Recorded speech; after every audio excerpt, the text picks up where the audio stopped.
Hello అండి, అందరికీ welcome to కుచ్చు స్పెషల్ డిషెస్. మనం మర్చిపోతున్న ఒక పాతకాలపు వంట పోషకాలు పుష్కలంగా అందేలాగా ఎలా చేసుకోవాలో చూపిస్తున్నాను. బియ్యం లేకుండా చేస్తారు. చాలా హెల్తీ రెసిపీ, టేస్ట్ కూడా చాలా బాగుండిద్ది. ఎలా చేసుకోవాలో చూపిస్తాను. ముందుగా ఒక కప్పు పొట్టు మినపప్పులో ఒక 2-3 గ్లాసుల దాకా నీళ్ళు వేసుకొని 6 నుంచి 8 గంటల దాకా నానబెట్టుకోవాలి. నేను 6 గంటల పాటు నానబెట్టుకున్న తర్వాత మీకు చూపిస్తున్నాను. ఇలాగ నానబెట్టుకున్న ఈ మినపప్పును 2-3 సార్లు నీళ్ళతో శుభ్రంగా కడగండి. పొట్టు మొత్తం తీసేయకుండా అక్కడక్కడ పొట్టు ఉండేటట్టు చూసుకోండి.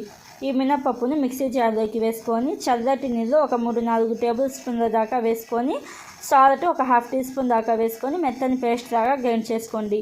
ఇలాగ చల్లటి నీళ్ళు వేసుకోవడం వలన మనం మిక్సీ వేసేటప్పుడు బ్యాటర్ అనేది వేడిగా అవ్వదు. ఆవిరి కుడుములు కూడా సాఫ్ట్గా వస్తాయి. ఈ పిండిని ఒక గిన్నెలోకి వేసుకొని సాల్ట్ సరిపోయిందో లేదో చూసుకోండి.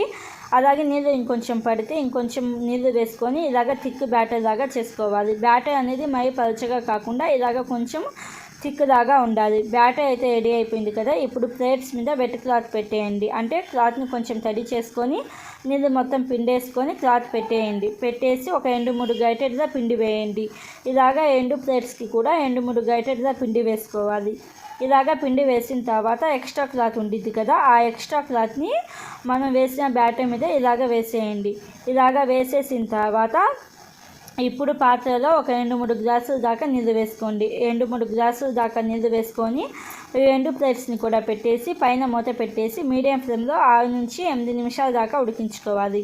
ఇలాగా ఒక 8 నిమిషాల పాటు ఉడికించుకున్న తర్వాత పైన మూత తీసేసి 2 ప్లేట్స్ని కూడా పక్కన పెట్టేసి పైన ఎక్స్ట్రా క్లాత్ పెట్టాం కదా, ఆ ఎక్స్ట్రా క్లాత్ కూడా తీసేయండి.